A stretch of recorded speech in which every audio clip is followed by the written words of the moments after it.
November basically is the bottom left-hand side of the sun. Hello and welcome to December's Comet Watch. I can't remember if we did we do a show in November? Don't Yes. think so, did we? I don't know. Okay, I don't know. Obviously didn't. I guess things are so hectic. Well, in the real world, they have been extremely hectic, I guess. So Yes. sorry, folks. We had to skip a month, but never mind. We are back. It is December. It is the 4th of December, and this will also be our Christmas show. So, interesting. But anyway, so without further ado, my name's Nicky Vetts. I'm Mary McIntyre. I'm Neil Norman. And this is Comet Watch. So, we'll get started with the shipping forecast. Big thank you to Nick James and Jonathan Shanklin, who has now had a glacier named after him. There you go. Do you know that, Neil? No. No, I didn't. It's in the visual observations page notes as well. Congratulations. Well done on your naming of a glacier. It's that time of year. All I can Absolutely. simply say, have a drink, old girl. Have a drink. We're all drunk already. Well, going around Patrick's house, normally the first thing that comes out is the drinks. If only I could have been there. If only. Yes, I know. Anyway, without further ado, this shipping forecast. And we'll start off with the 4th of November. Warchop Boomplod reports a Kreutz Comet in real-time C2 images. And on the 5th of November, Mikhail Bisiada reports a Kreutz comet in real-time C2 images. The 7th of November, and Mikhail Bisiada reports a Kreutz comet in real-time C2 images. November the 8th, Warchop Boomplod reports a Kreutz Comet in real-time C3 images. And November the 9th, Warshop Bloomplod reports two Kreutz comets in real-time C3 images. On November the 11th, Warshop Bloomplod reports a Kreutz comet in real-time C2 images. November the 13th, Raphael Byros reports a Kreutz comet in real-time C2 images. And also November the 13th, Simon Li Wu reports a Kreutz comet in real-time C3 images. November the 14th, and Simon Liu and Michael Bisiada reports a Kreutz comet in real-time C2 images. November the 15th, Mikhail Bresida reports a Kreutz comet in real-time C3 images. And the 16th of November, Warshop Bloomplod reports a Kreutz comet in real-time C3 images. The 17th of November was the recovery of 2005 XA54 periodic comet Lonios Hill as 2020 V1 reported. The 23rd of November, Warchop Bloomplod and Simon Louis report a Kreutz comet in real-time C3 images. And November the 27th, discovery of 2020 W1 periodic Rankin reported. 27th of November, this is going to be a long show, I can feel it. Discovery of 2020 V2 ZTF reported. November the 27th, again, discovery of 2020 V3 periodic Pan-stars reported. And 27th of November again, and the discovery of 2020 V4 periodic Rankin reported. We must congratulate David on two discoveries in the list. It's quite an achievement. Anyway, Yeah. Moving on. 29th of November was the Warshop Bloomplod. Here we go with the reporting a Kreutz comet in real-time C2 images. The 30th, Warchop Boomplod reports a Kreutz comet in real-time C3 images. And 2nd of December, Masanori Yuchina reports a Kreutz comet in real-time C2 images. December the 3rd was the update. And moving on to current comet magnitudes and observable region. So we're going to start off with a new kid on the block, 2020 S3 Erasmus, magnitude 6.5, bright, observable 30 degrees north to 35 degrees south. It's an early morning comet and last visually observed December 2020. Then we have 2020 M3 Atlas, currently Mag 9, that's fading, and observable 90 degrees north to 50 degrees south. That's visible all night. Last visual observation, November 2020. Next is 156P Russell Linear, magnitude 10 and fading, 80 degrees north to 50 degrees south. Best viewed in the evening, last reported in November. 2019 N1 Atlas, 10.5 magnitude, steady, 30 degrees north to 30 degrees south, early morning, last visually observed August 2020. Then we have 88P Howell. That's currently mag 11. Sorry, that's fading. Wishful thinking. Observable 50 degrees north to 50 degrees south. That's an early evening object. Last visual observation November 2020. Next is 58P Jackson Nugmin, magnitude 11.5, now fading, 70 degrees north to 50 degrees south. Best viewed in the morning and was last seen in August of this year. 398P Bottini, 12.5, steady, 45 degrees north to 50 degrees south, best in the evening, last visually observed November 2020. And we have 2017 T2 Pan-STARRS. That's mag 12.5 and fading, currently in conjunction. Last visual observation September 2020. Next is 29P. I love this one. Schwarzmann-Wachmann, magnitude 13, question mark, of course, because it blows up every so often. 90 degrees north to 40 degrees south, viewed all night, and last seen in November. 2020 P1 Neowise, 13th magnitude fade, poor elongation, last observed November 2020. Then we have 2019 L3 Atlas. That's mag 13.5 and brightening. That's 90 degrees north to 10 degrees south, north. Best viewed in the evening, not yet visually observed. 2020 Q1 Borisov, magnitude 14, now fading, 55 degrees north to 10 degrees north, an early evening object, last viewed in September. And finally, but not least, 2017 K2 Pan-STARRS, magnitude 15, bright, 75 degrees north to 70 degrees north. Interesting, circumpolar almost. Early evening, last visually observed 2020 September. As always, details are usually updated at the beginning of each month, but may be updated more frequently for brighter comets. The last date update, as you know, was on the 2nd of December. I'm thinking the 20th for wishful thinking. The observable reason is an approximate indication of the latitude at which the comet may be seen. Obviously, under good conditions, comets are visible outside this range. The period is when visible for the UK. Ergo, if it's visible from the UK, otherwise the 40 degrees south or the equator is appropriate. Now, as always, it's the last visual observation is as received by the section. Details are often updated on the basis of observations published elsewhere. And I will say, beginners will always find comets fainter than about 7th magnitude difficult to locate. And there is plenty of information on the BAA visual observations page. Don't leave home without it. So what's in the highlight? Well, as we said, congratulations to Jonathan Shanklin. He's for the naming of a small piece of Antarctica as Shanklin Glacier, and of course, exploration of icy parts does run in his blood, as his great-grandfather kept diaries which recorded the passage of a comet below the plough. And there's also the discovery of a comet by his brother Bernard Thomas from Tasmania, and expeditions to Antarctica by Scott and Shackleton. I will put a link into the BBC report.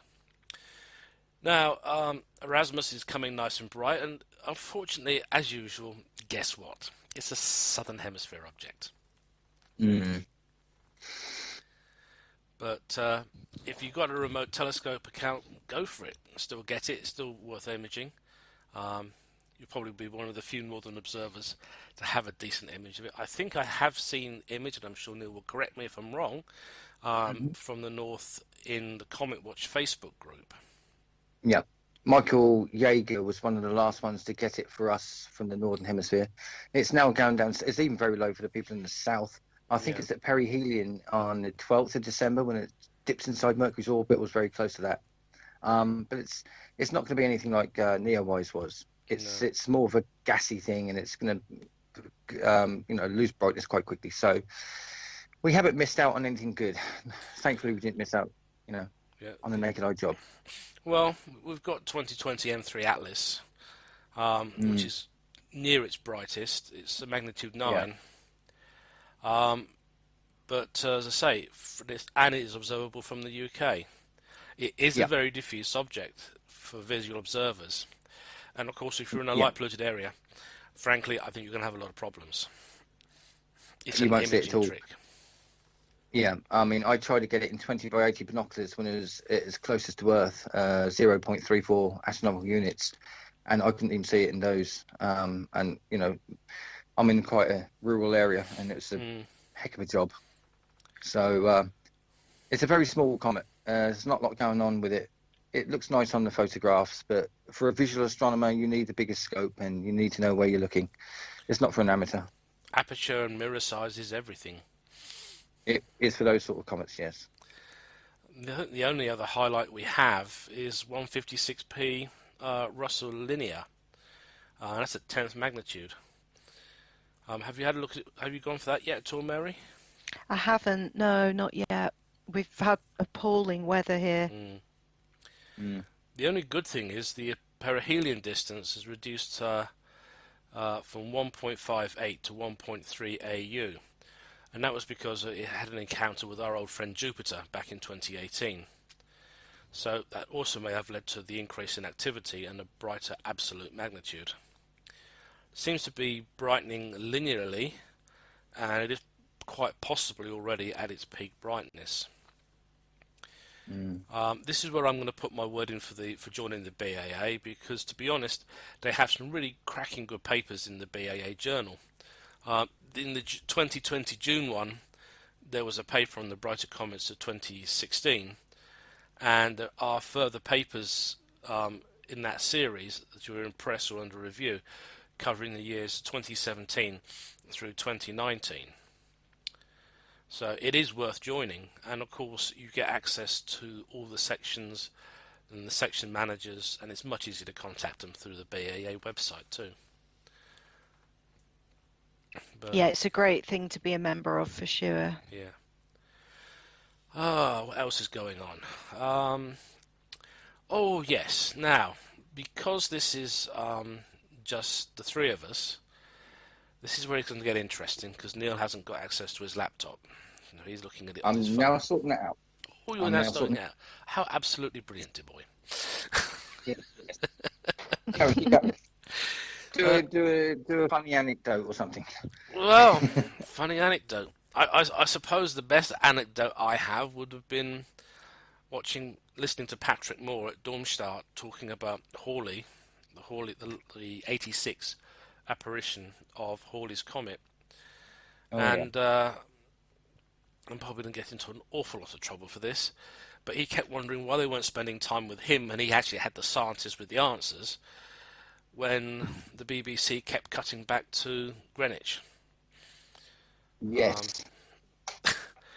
Go on, that was I've seen it on the YouTube, and that was such a. I mean, I remember at the time with fond memory, but now I've rewatched it. It's infuriating.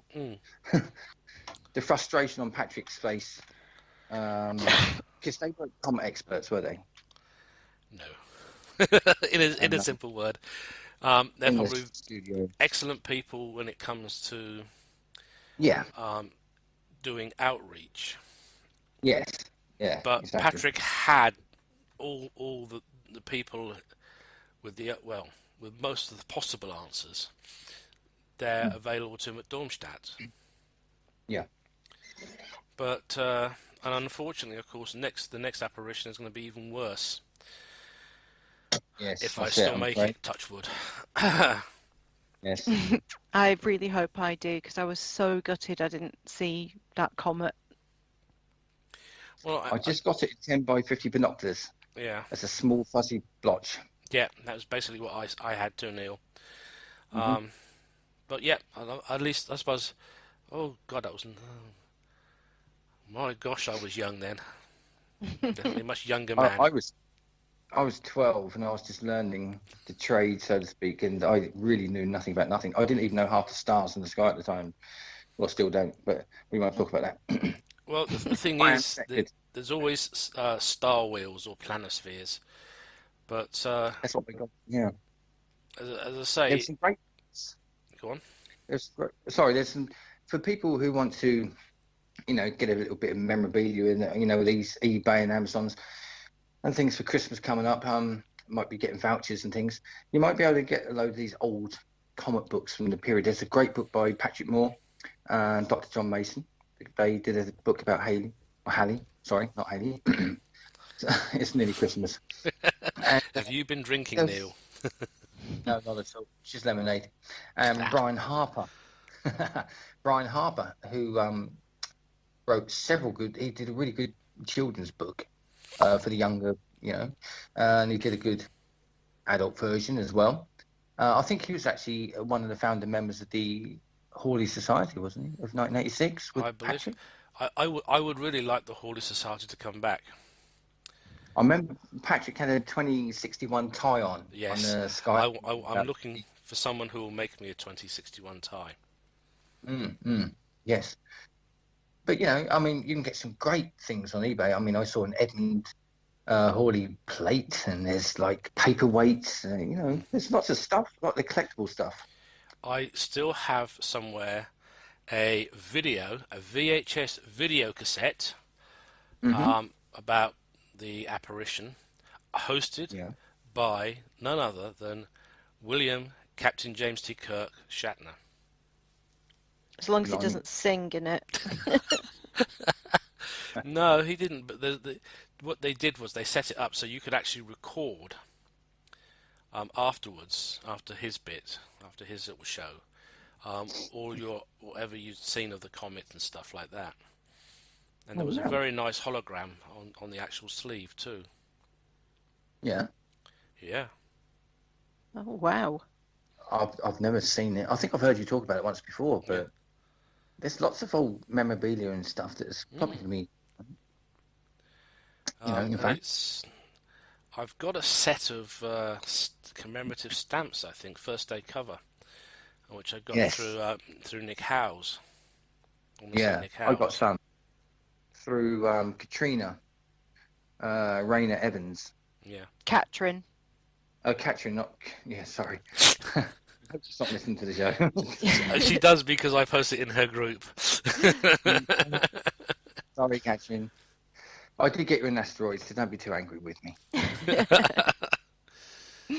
But next year, however, is looking quite interesting. Yes, we have a lot of periodic comets, don't we? Yeah. And some of them have potential. And I'm going to leave it at that. Because I know better than to all three of us know better than to say it's going to be a brilliant light show. Oh, we yes. can always be totally and utterly wrong. Yes. What do we know about some of these fellows that are appearing in the sky next year then? What should we... Well, should we kick off with January? Oh, I was going to quickly mention that 141P Machholtz 2 is back in the sky. It's at 11th magnitude. There's a lot of concern about it because there's some scuttlebutt that it may have actually broken up. It does look that way from close images. It looks like it is carrying some baggage with it, shall we say. Little parts of the nucleus that aren't attached to the main body. But it's still there. It's fuzzy. It's fizzing. So, these things have got to be seen. Because, if anybody can see these things, if we remember, if we go back in history, we remember, Beeler's Comet from, I think it was 1852, when it came back as, like twins, really, didn't it? Yeah. Apparently. We're actually watching comets dying, and we've actually just recently, and I've forgotten the name of it, the centaur that has actually come to life as a comet. So, we have on one hand we're watching comets like Machholtz dying in before our eyes, and then we've got comets, these centaurs that are all of a sudden they're actually coming to life. So we have birth and death of these things. Well, the interesting thing with the centaurs is that potentially they may be dead comet nuclei that may have had some stress and there's any volatile still left underneath the shell. If there's a crack in the shell, then we may be seeing perhaps a temporary resurrection. Absolutely, yeah. Because really, when 29P goes into outburst, there's a whacking great hole that appears in the comet, and it gives off an outburst. The magnitude goes up from 13 to possibly 2. Sorry, not 2, 12. Sorry. Yeah. 12. Wouldn't it be nice if it went to magnitude 2? That would be an eye-opener. That would be like Holmes did in 2007, wouldn't it? Mm. Magnitude 12, 30. Next night, it was magnitude 2 and glowing away nicely, naked eye in Perseus, I believe. Yeah. I remember looking at it in that October. And I remember seeing it in the North American Nebula, passing the North American Nebula, and a few other places. It was one of those things, it just suddenly switched on. And that, to be honest, is what comets can do. They can sometimes be coming back into the solar system, and perhaps there's been a huge amount of solar plasma vented, and it may kick a comet awake even earlier than expected. And we've got to remember, actually, because we were talking about Halley's Comet a little while ago. I think was it 2003? It was seen to go into outburst because all of a sudden it was at perihelion in '86, and this is 2003, and then all of a sudden there was a great brightening of the comet. Nothing, that we could see with our eyes, of course, but something had happened a long time after perihelion. So had it encountered a small piece of debris in space, possibly, as it was shooting out? Because I mean, obviously, I think heat would have not been playing a part, would it? Not that far out, no. And it's too far past perihelion, so it must have hit something, or something fractured. Some small piece of rock or dust travelling at a great rate of knots through the solar system just happened to collide with the nucleus, and suddenly we've got an outburst. That's right. Yeah, if something's moving quickly, it can be quite destructive. That's it. Something the size of a grain of sand moving at quite a few kilometers per second can do a heck of a lot, to vaporize and leave quite a decent hole in things even like the ISS. Yes, of course. Yeah, they recently had to make an emergency maneuver to avoid some debris, didn't they? Yeah.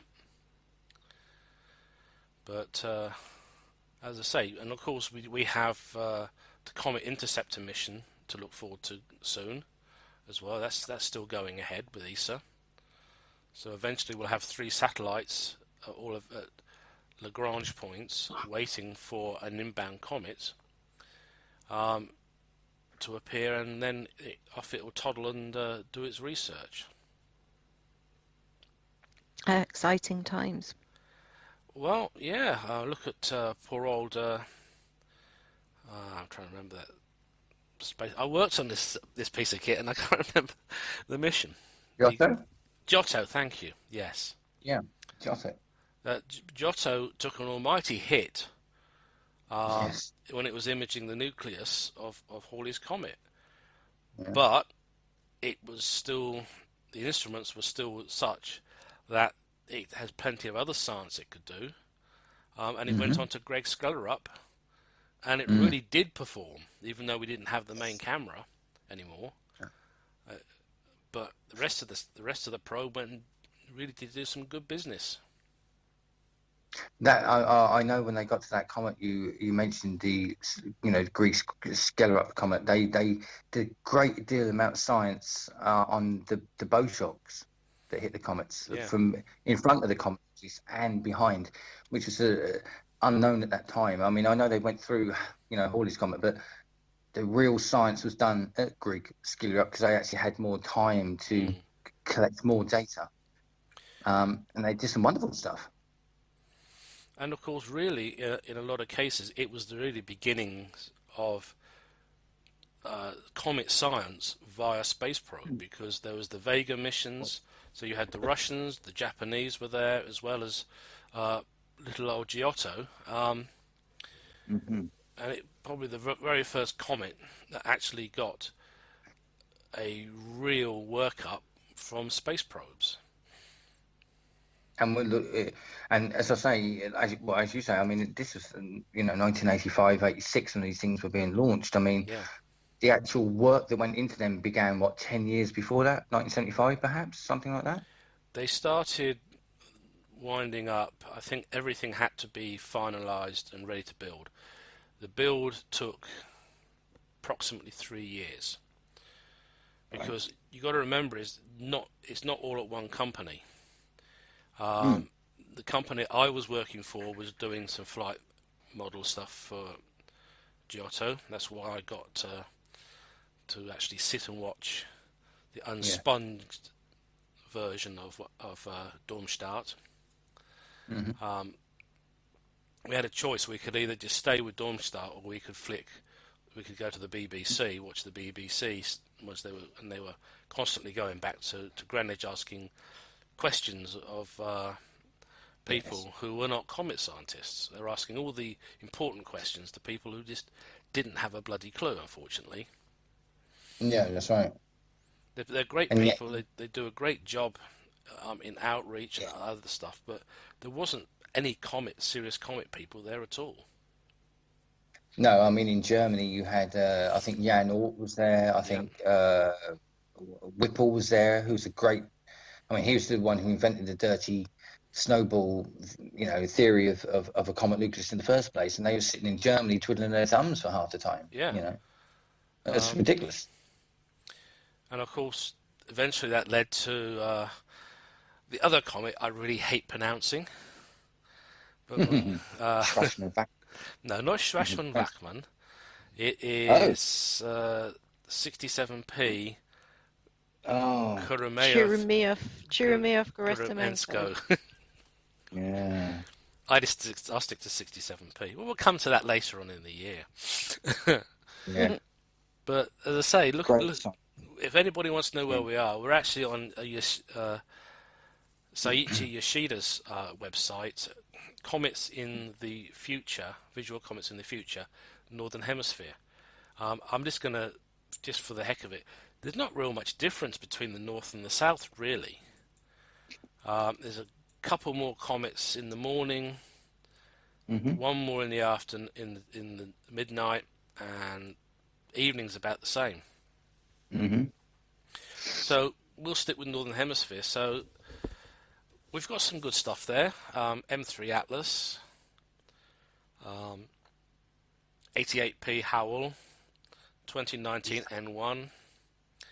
Okay, so they're all about 10, 11, 12, and 29Ps that's sitting very nicely at 13th magnitude. Yes. But as I say, there's some nice stuff there if you've got the instruments, or you can get online onto telescopes. Even 398P 2020 P2 Bottini, they're sitting at approximately 12th magnitude. I think the only one, I'm just looking at this quickly, because Erasmus gone south after December of this year, and that's roughly at magnitude 6. Atlas is at M3 Atlas is at 8, and they're all morning comets. Yes. You've got to. You've got to be a comet lover. For the Northern Hemisphere I'm talking about now. December. December is not the nicest time of the year for us up here. Lots of snow, lots of cold weather. Is it worth getting up in the morning for a 12th magnitude comet? Well, it is if you're a real comet lover and you can do it. But if you haven't got the capability, just don't. But no. What you're saying, Neil. What you're saying, Neil, is, unlike me and Mary, who've got some cracking good bits of kit. Yes. You like me. Binoculars. Not getting out of bed for less than a Mag 7 or something. It's got to be another Neowise before I'm getting up. Can't be naked eye, otherwise I'm not getting up. Well, we got spoilt this year, didn't we? Everything feels underwhelming after Neowise. And that was a surprise package because that one wasn't even supposed to be the good one. Because, of course, we had another little friend, Y4 Atlas, that was supposed to be the naked eye comet this summer, and it blew up. Yeah. It did an ISO on us. It did, but it did still get the perihelion. I do not know how, because it blew most of itself apart, but it did a great little job. It got through there in the end. And then, of course, there was the other one that was meant to be good as well, Swan, which was discovered quite late and disintegrated as it reached northern skies. Yeah. I think our old friend Michael Mattiazzo discovered that one in Swan images. And, of course, we're all sitting there, and then all of a sudden, Neowise discovered a comet, and then boom, shakalaka. You've been watching Babylon 7 again, Babylon 5 again, haven't you? No. Mark has. Yeah, I have too, actually. And then we had a naked eye comet, which was totally unexpected. But of course, now the great debate. This is the great debate of 2020. Forget COVID. We've got to move on now. Was Neowise a great comet or not? Now, Seiichi Yoshida says, if you look down, that it was a great comet. But many people think that a magnitude comet I think it got to about 2, but it was a very dusty one, so we saw a tail as well. We see.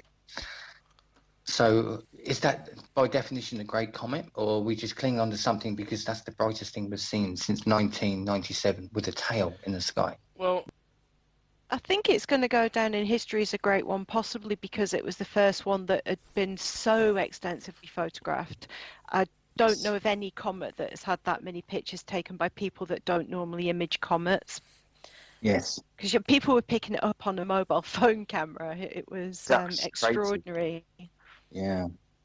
Of course, Nick, I think before Neowise was discovered and came, because you always used to say that Hale-Bopp was the most widely observed comet around the world and photographed at that time in 1997 with what people could do. But now I think Neowise has got to be close on the tag there, don't you think? I think Comet Holmes rates in that company because, again, as we said, it's one of those comets that really came from nowhere. It wasn't really supposed to be brilliant. It wasn't supposed to put on a light show. Then suddenly it turned on, and it was doing photo shoots against the North American nebula and everything else. I use a remote telescope. The telescope I use, one night alone out of the entire imaging period, 3/4 of the night was everybody taking their own image of Comet Holmes. Yeah. And that was on that time a 14-inch SCT, because we didn't have the 1/2 inch at that point. But as Mary said, I mean, people were just using their mobile phones for Neowise and just going out and pointing at the sky, and then they've got a comet. So there was a lot of general public went out to look at it as well, which is really good. I know I was certainly trying to encourage people to get out and find it, and like Stu Atkinson was, as usual, doing his awesome finder chart, so people that don't know the sky very well could look for it. And I honestly just, it was every day the internet was full of new pictures of it taken by people that don't normally have any interest in photographing comets, so that's just so cool. And of course, everybody was locked down and locked in. Because cheered us all up. Yeah. And we had great noctilucent clouds this year too. Oh God, I literally cried when I got the picture of the NLCs with the comet. As soon as I found out that comet was going to be in the northern sky, I was like, please let there be NLC. Then I saw some pictures from the Czech Republic where the comet was actually within the NLC, and I was like, that's what I want. From this latitude, unfortunately, the comet was outside of the actual NLCs, but it was in the same field of view. And I was up all night that night, and it was just such a special night of observing. It's amazing. I think our best bet for a nice comet is probably going to be around October of next year. October, yeah. Because we've got 6p DRS at Mag 9, 67p Churyumov-Gerasimenko. I actually got it right, yay. Is at magnitude 9, supposed to be, and Yeah. 8P Tuttle is supposed to come in at magnitude 8. So if you, I'm tracking this throughout the year. So does the arrest come close to Earth then next year, because its magnitude, its absolute magnitude is 16, and they're predicting 10. So it must be coming fairly close. I'm just having a look at it. The finder charts are there. Yeah. Trouble is, it's a very old.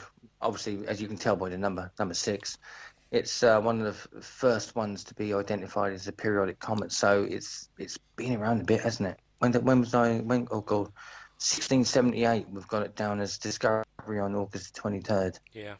1678, and it's got a period of 6 odd years. So it's pretty fizzled. So it's one of these ones for the people who may be like thinking that, magnitude. I can't remember what you said, Nick. What's the magnitude of it? It's coming in 9, 10-ish. Yeah. Now that's going to be very, very tricky, because what will happen? Interesting. It will be very small, I should imagine. But Nick, what have you got? Well, interestingly enough, 6P is a Jupiter family comet. Yeah, exactly. Sitting between Mars and Jupiter, and it passed. Looking at this on August the 12th, 1976, it was 0.15124 AU from the Earth. Right. Now, the next perihelion passage is September the 17th of 2021. It'll have a solar elongation of 95 degrees at an approximate apparent magnitude 10. So we're looking at an orbital period of 2,394 days. It was originally discovered the 20th of June 1851. And of course the next perihelion tracked it back to 16 something. Is 17th of September 2021. So as I say, that is probably one we're going to have to look for. That will be a nice one to image. Yeah, that would be a small green, I should imagine. Because a lot of the Jupiter family comets are like that, aren't they? There's not a lot of dust within them. That's all gone now. After the, lots. I mean, to get a nice dusty comet, you often need the comets for periods of several thousand years. Although of recent, actually, there's not been that many with a lot of dust in, apart from Neowise. Yeah. As we aforementioned. But that had a lot of thermal stress, because it went inside the orbit of Mercury. So that helps. The closer to the sun, there's a recipe for the perfect comet, isn't there? Yeah. And that one ticked all the boxes. But things like DRS, although they're sort of like, they can fall within the realms of 20 by 80 binoculars, for example. You will not see that comet in 20 by 80 binoculars. Well, because it will be too. Go on, Neil. Finish. Yeah. Sorry. No. That's what I was going to say. Okay, so I'm just looking at this. So 6P really doesn't come into it until really August. It's only starting to get listed from August onwards, and that is as an. Let me just move this. I need to see something. I need a bigger monitor. I need two screens for this. I normally have two. If I was doing this show from the States, I'd have two screens, and I could have the whole thing, the whole web page up on one screen. It starts off as an evening object. Yeah. And you just scroll down. Here we go. And it's at 12th magnitude, and that's in August.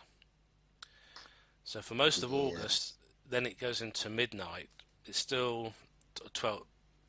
Well, that's interesting. It goes, 12th magnitude still. September, it's 10th magnitude in the evening. And it is not a morning object. And again, so by October, it's at 9th magnitude. So it is going to be fairly interesting. Then, of course, it's still fairly stable magnitude-wise in November. Yeah. It goes back up to magnitude 10 by December of next year. I've noticed there's a comet actually in those realms that I've just whilst we were looking at that, there's the Comet 4P Faye. Now that rings a bell because I believe last time that was at perihelion in 14, or the one before that actually. No, it could have been 14. It had an outburst because I remember, I think it was near Mars at the time, and it went into an outburst. That's a very temperamental comet, I think. Yes, because it was. Sorry, carry on. Yeah. And it's another Jupiter family comet. Yeah, that one's a little bit more temperamental. If you go onto Sage's page, you can actually see, like, this. If you go onto the profile of the comet, you can see how it varies before perihelion and after, how it brightens. It brightens quite rapidly. But I remember it could have an outburst. That's one to keep an eye on.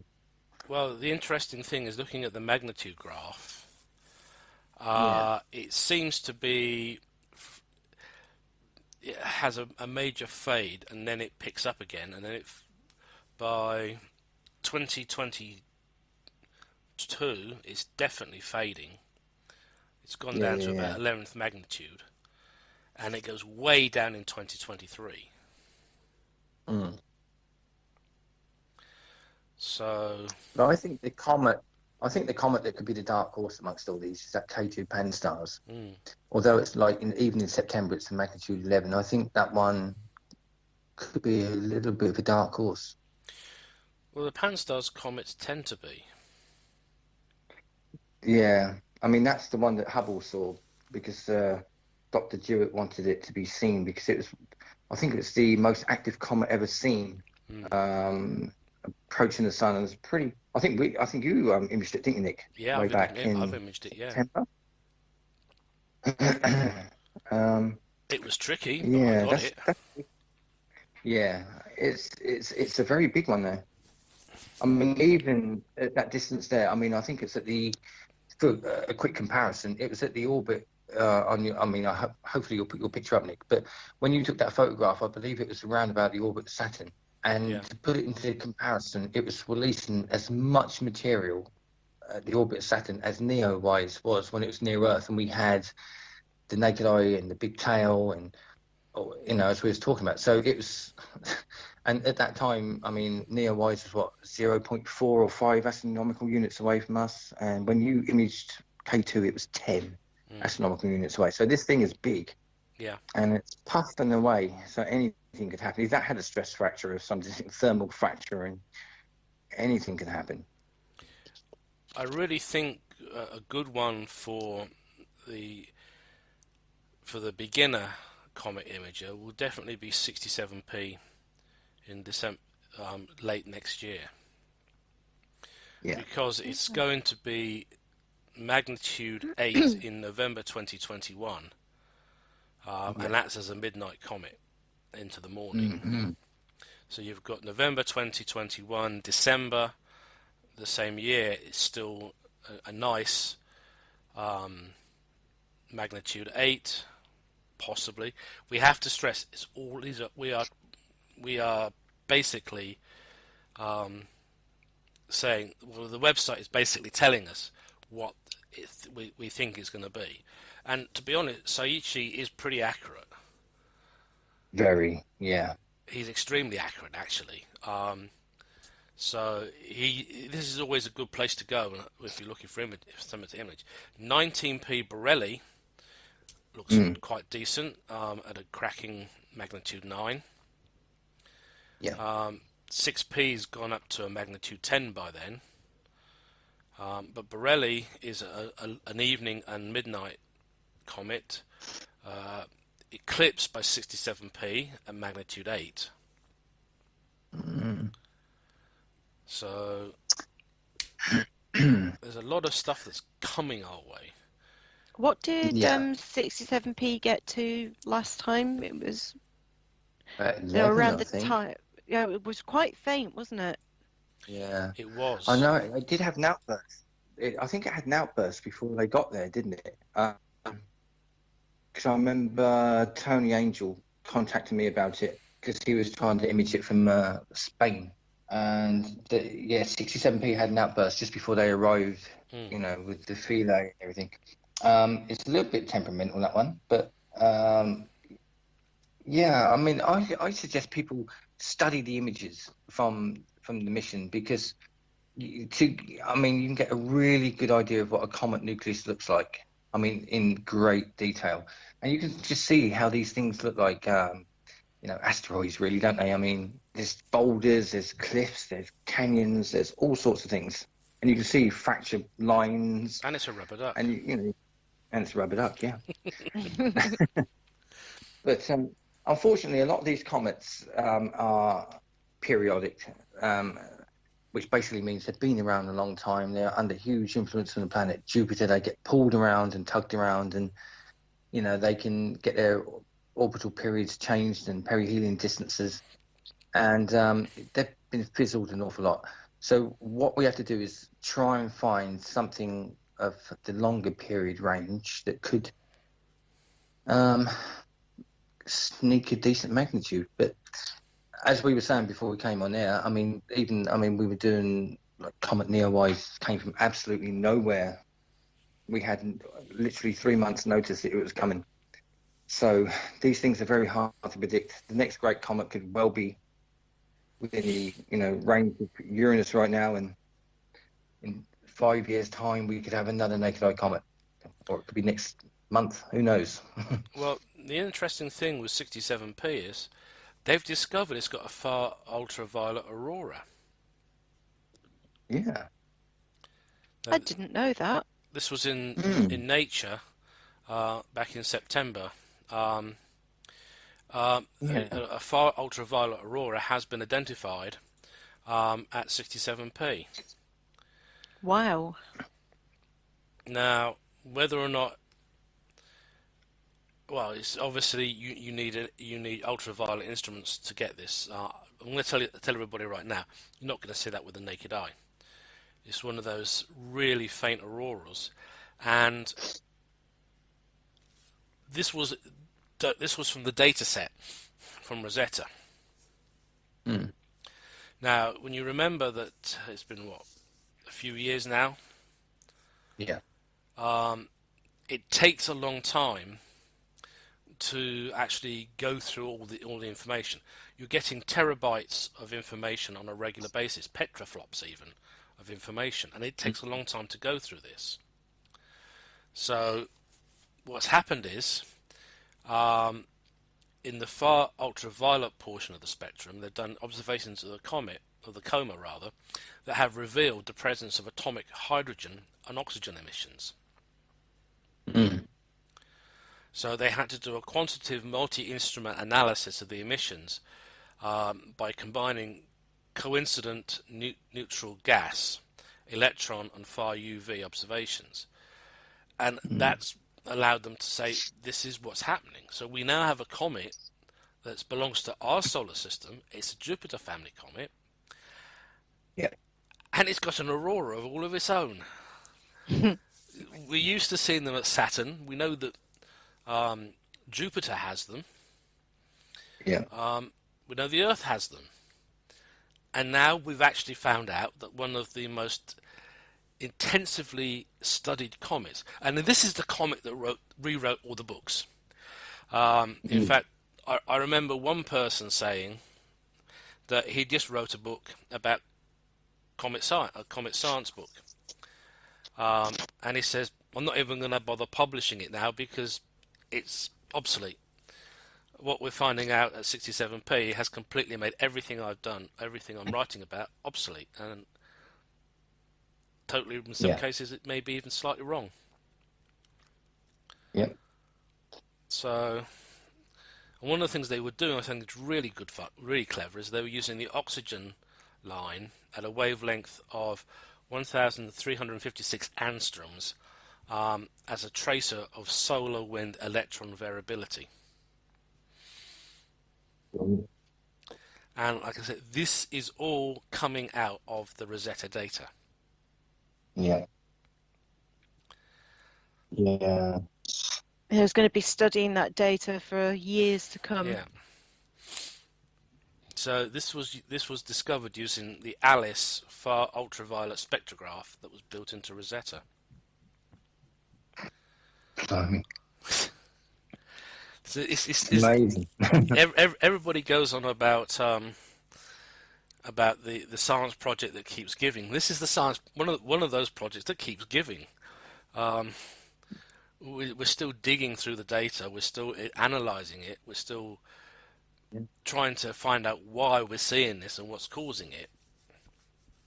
Yeah. And if anything, this is probably the greatest fun. Do space scientists have fun? Yes, I think they do. That you can have with Exactly. a data set, really. I wonder what other gems are hidden in the data. I'm seeing 9 papers that were referenced in regards to this. The Rosetta Mission Orbiter Science Overview, the Comet phase.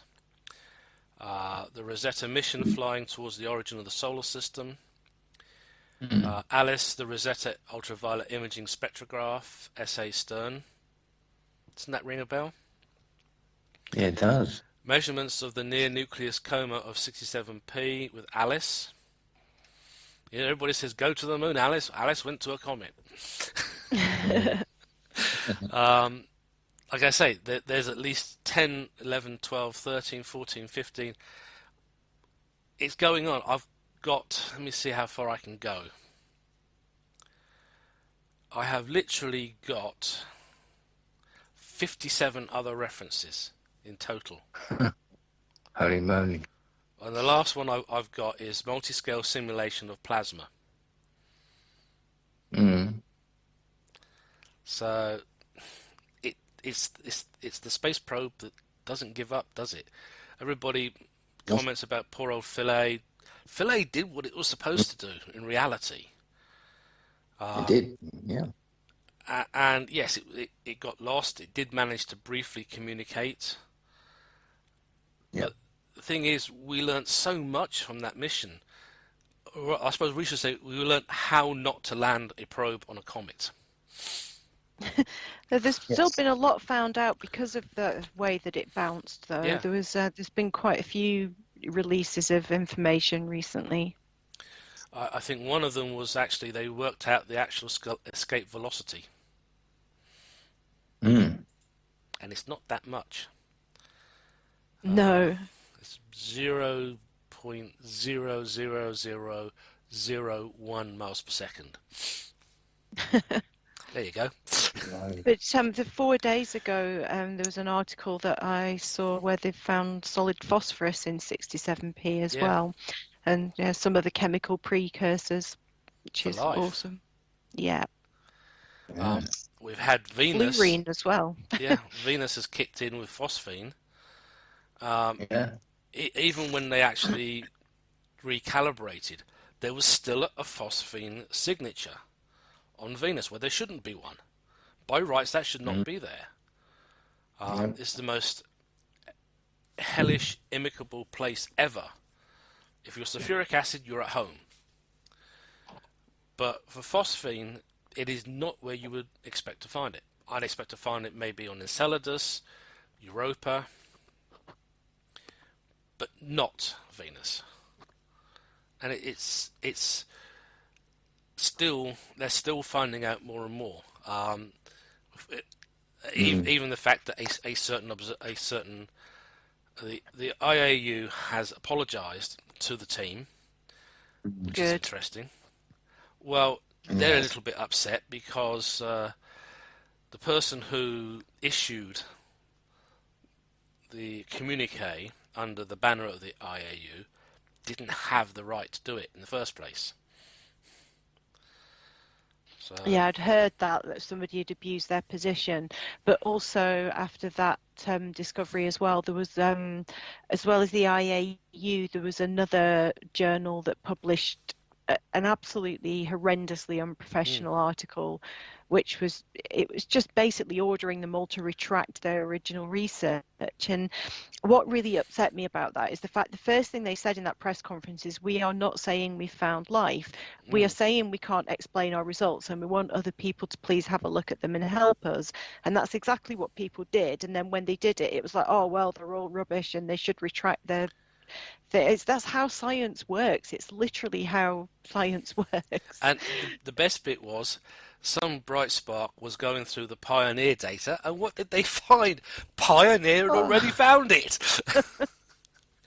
Oops! I think there's a few embarrassed people. Absolutely. No, I really do believe we're going to find microbial life within my lifetime. It just has to be out there. I don't see how it can't be. I agree, and of course, all of this has done is really make people look at an old theory, Permiosperma, the idea that comets brought the building blocks of life to the Earth. Yeah. And did you see there was a Sky at Night episode? Oh gosh, it was going back a bit now, where they actually took some stuff like material a comet would be made of, or an asteroid, but when they fired it and there was actually an impact, it caused some of the kind of molecular precursors to spontaneously form, which is really interesting, because obviously this stuff was all crashing into each other back in the late heavy bombardment period. So some of this stuff could be just those molecules that have been formed because of impacts, and others of them may well be because it's bits of life that are, it's absolutely incredible to me that a kind of molecule that's found in life could be formed by an impact like that. As long as you've got the ingredients there, the impact and the shock and the heat and everything causes these things to be made. I can't remember exactly which molecules it was now and what they did with the test, but it was very interesting. Well, the interesting thing is, of course, I'm trying to remember. I can't remember if it was Whipple or Hoyle. I want to say it was Hoyle. No, because oh gosh, I'm just trying to get this straight, because I like to have everything right.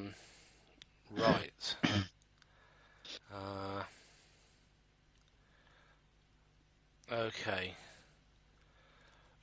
Actually, this panspermia actually began to assume a more scientific form through the proposals of Jöns Jacob Berzelius, 1834, Hermann Richter, 1865, Kelvin, 1871.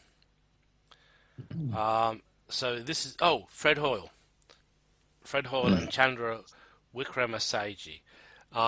They were the most influential proponents of it.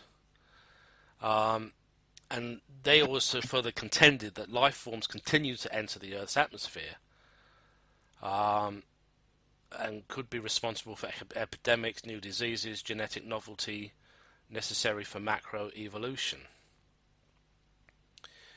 In fact, even Stephen Hawking was involved, because in 2009 he stated his opinion about what humans may find venturing out into space. Possibility of alien life through the theory of panspermia. It could have been spread from planet to planet, or from stellar system to stellar system, carried on meteors even.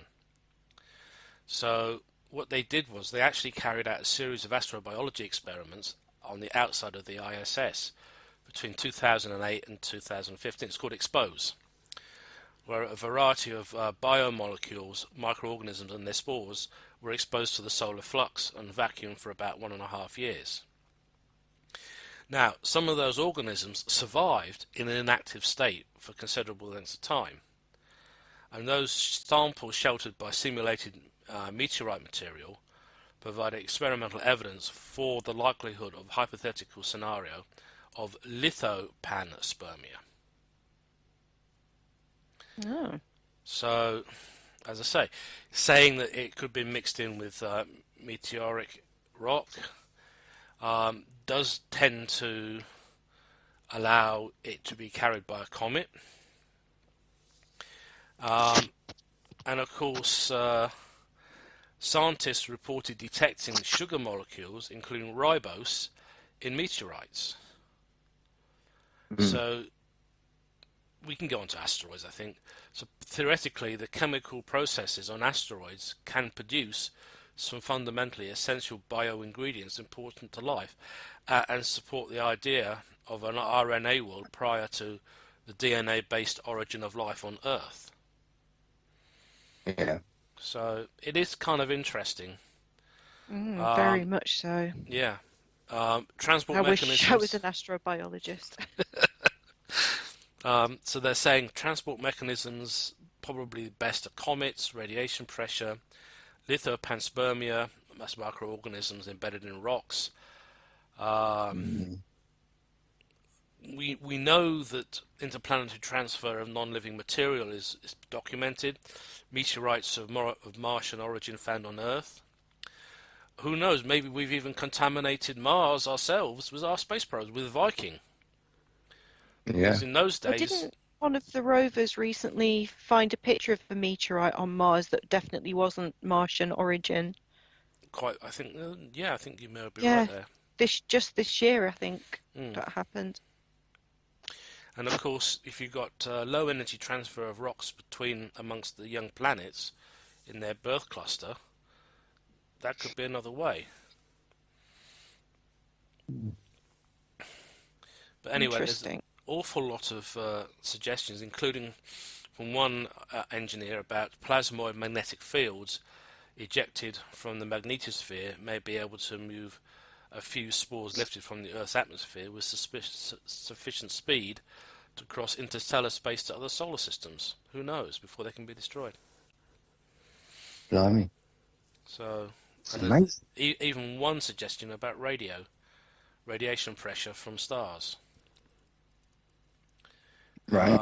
About a particle size below 1.5 micrometers. Mind you, Sagan and Shklovsky didn't like the idea of radiopanspermia because of the lethal action of space radiation, ultraviolet and X-rays in the cosmos. But who knows? Blimey. Exactly. But I say it's one of those things. Comets are being found not just to be dirty snowballs anymore. They are actually they can carry the precursors of RNA. So who knows? On the subject of asteroids, as a kind of aside for something that Mark was sorting out with the UK Meteor Network, somebody pointed him to a paper that showed some of the bigger asteroids are actually in resonance with Jupiter, I think it is, and that means there are resonances with the debris stream for when you're looking at meteor showers, but it also suggests that the huge asteroid impacts on Earth are not random. It basically adds weight to the fact that they arrived in clusters, because there are some pretty big things that are in orbit that are in resonance that like coincide with meteor showers, which means we are passing through the debris stream that has these big things in it that may well push one our way sometime. So I think it was really about the importance of studying meteors and like the science that goes on with the meteor networks that are studying this stuff. I had no idea about that. But anyway, as I say, I think with what's been happening in the professional world with the discovery of chemicals in comets, particularly phosphorus, and certainly phosphine being found in unexpected places, it really makes you want to think again, and maybe it is time for panspermia to be looked at again.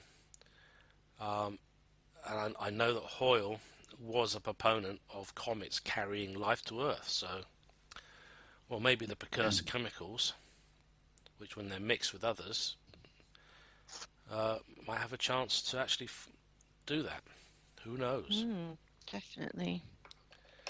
But believe it or not, Interesting. we've already filled up an hour of show already. Time Wow. flies. But anything when we're looking at Soichi's page, is there anything that jumps out to you, Mary? Not that we haven't already covered, really. And now I can't see it because my cat has just jumped up in front of the screen. So I relocate her.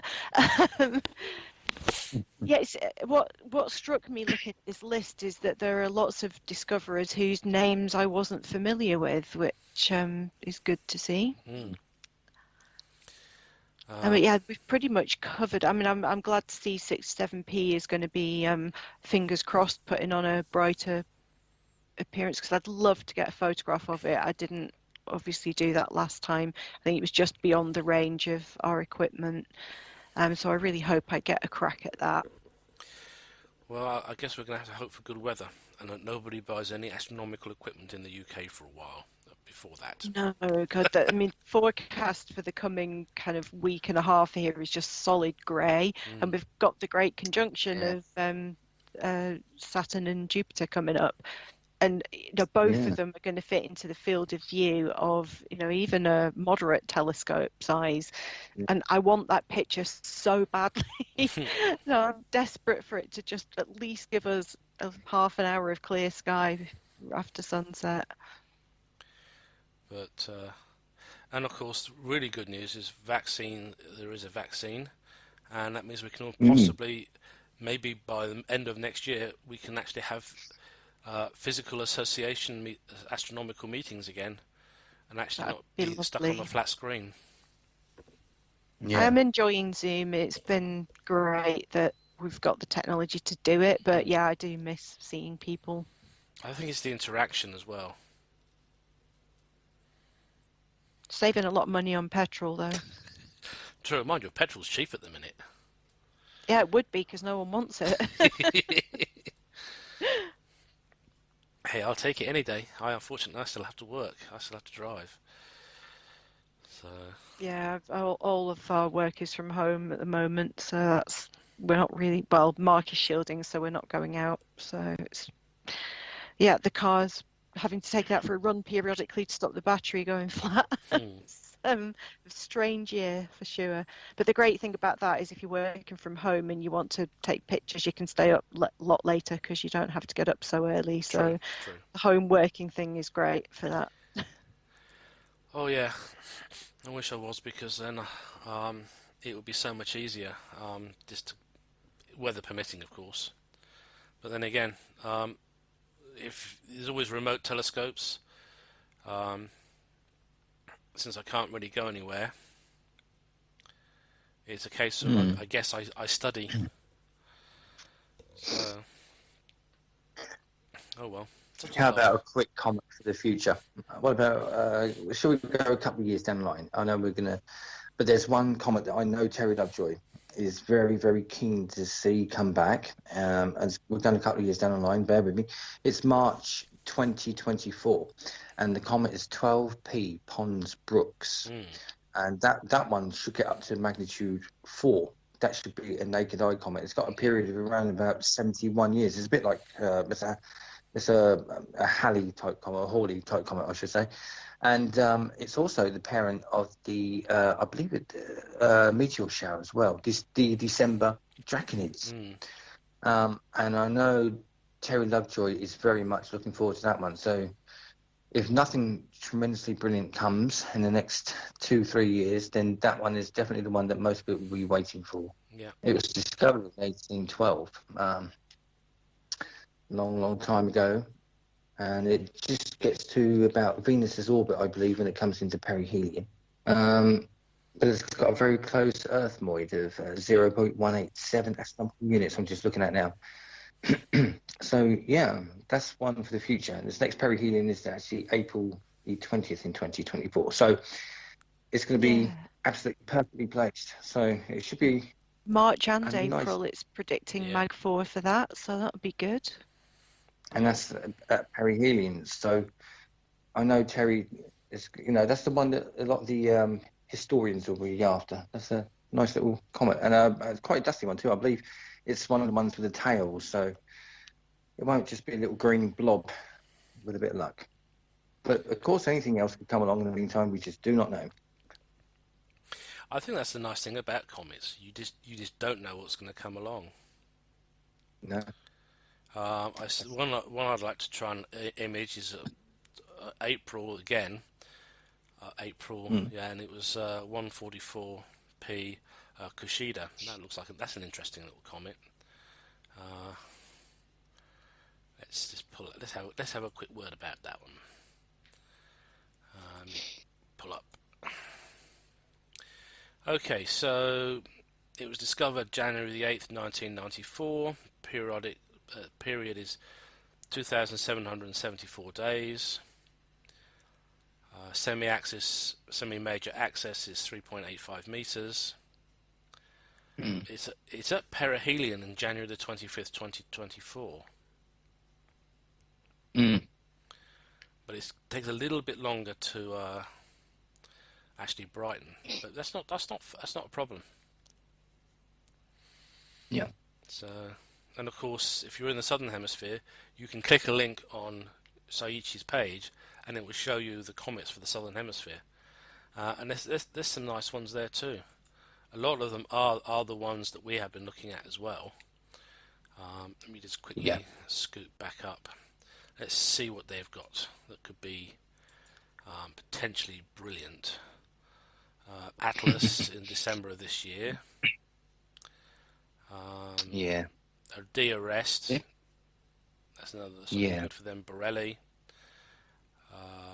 K2 Pan-STARRS, magnitude 7, May 2022. Yeah, that's when it's I've forgotten when its perihelion is. I think it's December time, isn't it? Yeah, June of that year. It's a magnitude 6, projected to be magnitude 6. Yeah, I think we lose it as it gets good. No surprise there, then. But you know, Shoemaker Levy 4 is magnitude 12. Actually gets to magnitude 11 in November of 2022. Yeah, that's it. So, 96p, Machholz 1, magnitude 8. That's February 2023.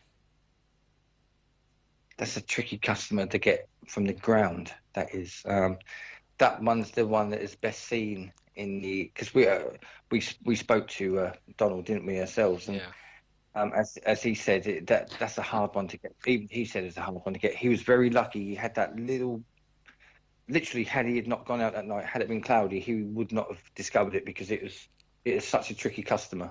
It's beautiful in Soho images. If people can download those from perihelion passes years gone by, it's something else. But from the ground, it's quite unspectacular, sadly. But yeah, that's the way these things are, though, isn't it? Yep. They, I mean, we're finding comets that are coming in fragments. It seems to be the year of fragmenting comets. So I know we talked about 73p in a couple of years' time, but there's been a couple of others this year that are fragmented apart from Atlas, or just fizzled. And Swan, there's another one that's doing it just recently. And it's amazing that amateurs can get this sort of image quality to show nucleus disruption, and to find these chunks that are drifting off into the tails of these comets. When you think of the days of Hale-Bopp in '97, amateurs were not getting good close images, but now these technology, these people can actually show you the jets emanating from the nucleus, and you can watch them curling around because of the solar radiation. You can determine the rotational periods from comet nuclei. Now, this is just your amateur in the back garden. I mean, once upon a time, we relied on professionals, and even then, it was not, unless the comet was really doing something dramatic, we weren't getting this information. There's so many comets gone by that we just don't know anything about.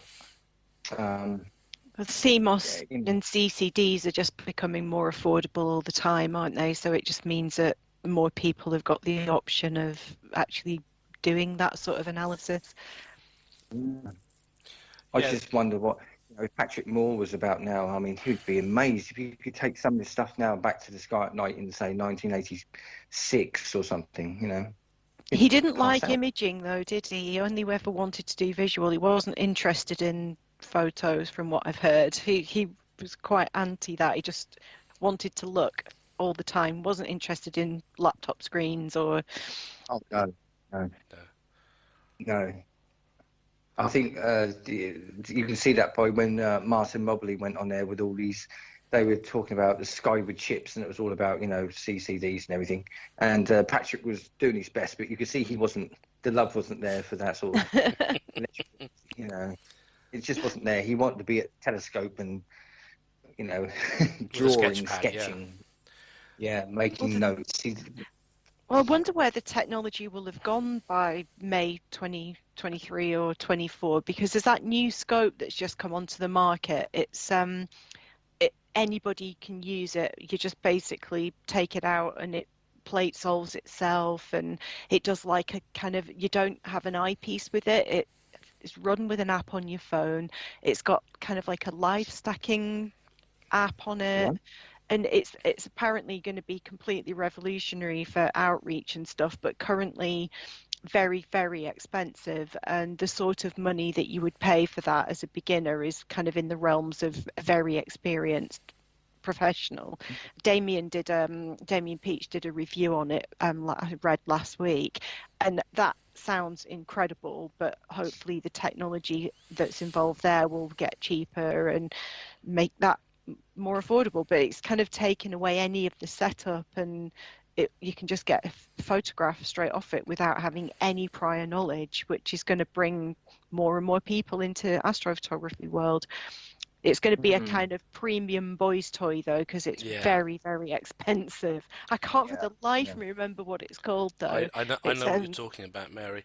The one, I read a few articles about it, and there was concern the fact that it uses an internet connection, and I think somebody said, well, all it's doing is pulling an image from the internet for you.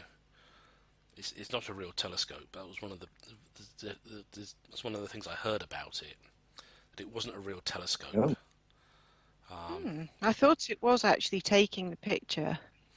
Well, as I say, that was right at the beginning when it was first announced.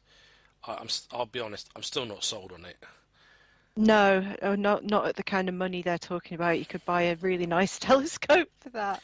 Well, wouldn't you think for about $1.5 grand you can buy a very good Dobsonian that will take you possibly 2 hours to put together, an hour if you've got somebody to help you.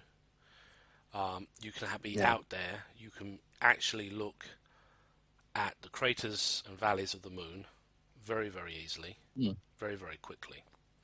In fact, buying a refractor, maybe a triplet, isn't expensive, and you can get exactly the same results. You can put a camera on a modern TAC triplet and get excellent results.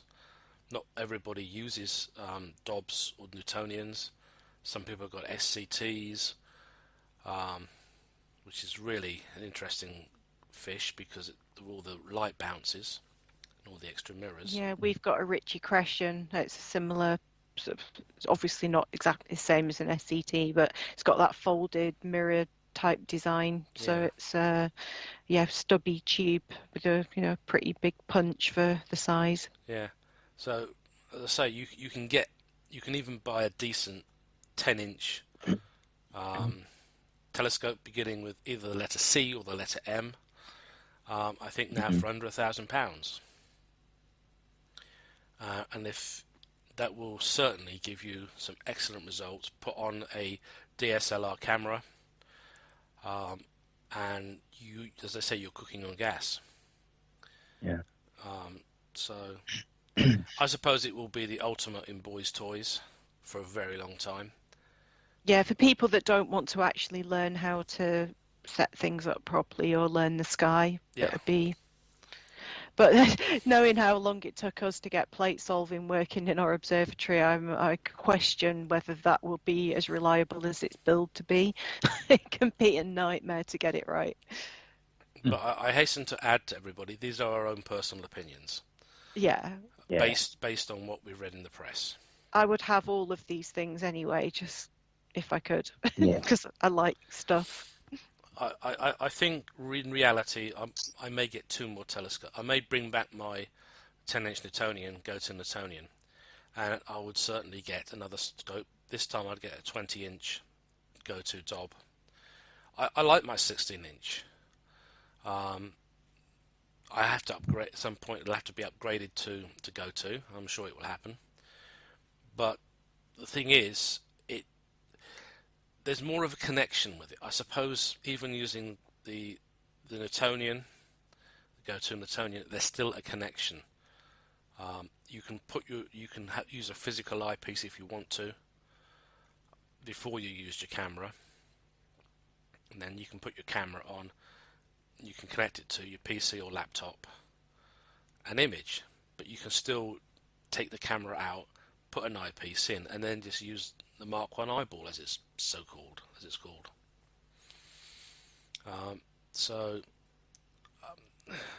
The idea. I absolutely adore visual stuff with Adobe. There's just something about it. I really enjoy it. Well, I'm kind of cheating because my Dob isn't supposed to be for imaging, but it's gone that way. I've bought a filter holder because most of the time, to be honest, on non-go-to, I'm going to be looking at the moon and the planets. It's quick. I can get a good image, nice sharp image from a DSLR in under 2 or 3 seconds, and then just clean it up on the computer. And back in 1986, with Hawley making all the news, I was still really a lunar guy. And I guess I still am. I love comets. The planets are fun. Not so keen on... The sun is getting good too. Yes, the sun is. In fact, I'm actually... there's a lot of DX at the minute as well. And there's been some M-class flares. Which is, again, good for comets because it'll kick a lot of comets even more awake. As they come into the inner solar system, the solar flares will actually wake up a comet beautifully. Well, it's been nice to actually see some sunspots again because it's been a while. Yes, people were saying it was going to be a Maunder minimum, and that I could never see that because the sun is not really in that right place to be that quiescent. But it's not just there's an 11-year cycle and there's a 22-year cycle. And as we discussed on the other show, there's the law of O, literally a law of O, because you have missing records. So we don't have perfect solar records. There are some years it's all missing. No. So you have to work around it. So whether or not we'll have in our lifetime a Maunder minimum, I can't tell you. Our star is a G3 variable, and it lives up to the name variable. It's not deadly variable, but it creates some very interesting solar weather, which is great because that gives you aurora, and everybody loves to go and look at an aurora, really. Yeah. And we're massively off subject. But as I say, it's one of those things. I think what we'll do, we'll just go to the 1.5 hour mark, and I think then at that point we will call it quits. Any interesting historical stuff coming up, Neil? You've got 6 minutes. 6 minutes. Historical. Well, comet-wise, no. There's nothing that I can see. I mean, all these comets that we've been talking about, these periodic comets, all have a story to tell. Most of them discovered in the 1800s, or they've been discovered on photographic plates, like, for example, 67P was as late, I think it was about 1950 something, wasn't it, or something like that. And I mean, there's a story that they were just about to throw the plate away because it had been damaged through some sort of, so I think light had got into it or something like this, and they were just about to throw the plate away, and then they just noticed that there was a comet sitting on there. I mean, otherwise somebody else would have picked it up another day. But you know, all these comets have stories. I mean, they've got great names. I mean, you've got Pons Vinek. I mean, that's one of the famous ones that is from history that is notorious for. There's a great big, there's a picture. Most textbooks show it as a great big grey slab from a drawing, which absolutely makes it look rather strange, I must admit. You know, and you've got all these sort of things like this. Of course, you get the survey names. There's loads and loads of Atlas and Sonia, and you know, all the pan stars, of course. Mind you, pan stars don't seem to be getting many comets nowadays. Atlas Actually, seem to be. Can I just correct you a second, Neil? Yeah. 67P was first observed in 1969. 69. Sorry, Yeah. my mistake. And apparently they were looking at a comet, at a photograph of Comet 32P, Koras Solar, taken by Svetlana, when he noticed another comet-like object. And when after returning to Kiev, he studied the plate again, and in fact they realised they actually had discovered a new comet. That was 67P. Yeah. So that was an accidental discovery. There we go. That's it. These things do happen. And of course, 19P Borelli's coming up in, I think, 2022. And of course, that was visited. That's the one that looks like a bowling pin, isn't it? Is that the one? Ultima Thule looks like a bowling pin a bit as well. Yeah. They're all random shapes. But yeah, you know, I think the deep space, wasn't it? It went to Borelli. Yeah. Deep space. Nick's more of the person for the missions, the spacecraft. Yeah, 2001, September the 21st, 2001. So yeah. But as I say, these are all, most of these are periodic. They're going to be very small, you know. So we're really looking at the bigger aperture telescopes, or, you know, the CCDs. You know, you will get something, and they're great to document, and anything can happen with them. They can, as you say, they can be interfered with by the sun and just have stress fractures that blow them to bits. You know, I mean, it's, you know, as we were saying about Holmes, it was discovered in 1892 because it was he was looking at the Andromeda galaxy, I believe, and then all of a sudden it did what it did in 2007 in 1892. So, you know, as Nick, is your phrase, your catchphrase from David. Comets are like we should get him cats. on. Comets are like cats. They have tails and they do with them as they wish. Exactly, and they do. Well, you're saying about using damaged plates. That's how they found Shoemaker-Levy 9. They were using up light damaged film. Yes, he told us that story, didn't he? Yeah. See, I remembered. And yeah, he did. And look what they got there: a string of pearls, a crushed comet. And it explained cratering that they'd found on one of Jupiter's satellites, Callisto. Let's say Callisto, possibly.